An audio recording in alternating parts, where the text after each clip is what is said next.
Eva Mendes is revealing the one thing she does as a mom that she isn't a huge fan of. Appearing on the Parenting and You podcast, the actress spoke with Dr. Shafali about a pattern that's been hard for her to break as a mother. Mendes, 50, is mom to daughters Esmeralda Amata, 10, and Amata Lee, 8, whom she shares with longtime partner Ryan Gosling, 43.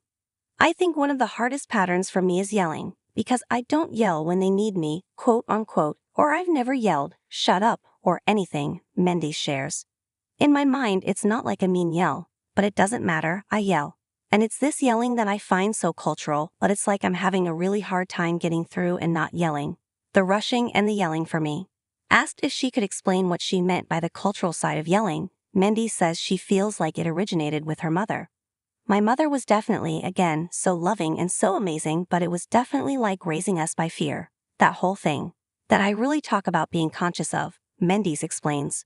And I hope I'm not going to look back in 20 years and go, oh shoot, I did that, because I really don't want to raise by fear. That's the one. I'm getting emotional over this because it's so not fair to the kids, she continues, tearing up. A lot of times when people meet my girls and they say, oh, they're so respectful and they're so sweet, I'm like, oh, thank you, but I'm like, oh no, I hope that they're just mimicking what they see, and I hope that I'm not unknowingly putting some kind of pressure on them through fear like I was raised in that way, through threats and fears. Appearing on the Drew Barrymore show in September, Mendes spoke with Drew Barrymore about how their feelings have shifted since becoming mothers.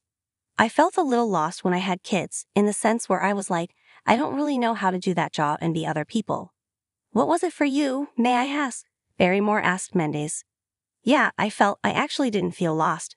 I felt very clear, but then I felt lost, if that makes sense, Mendes shared. Then when it was like the cliché of, oh well, who am I now after the kids can survive on their own? I mean, they're only 8 and 10, but you know what I mean? They don't need me every second, it's a little different. But I love talking to my girls about anything, so I feel very fulfilled, added Mendes.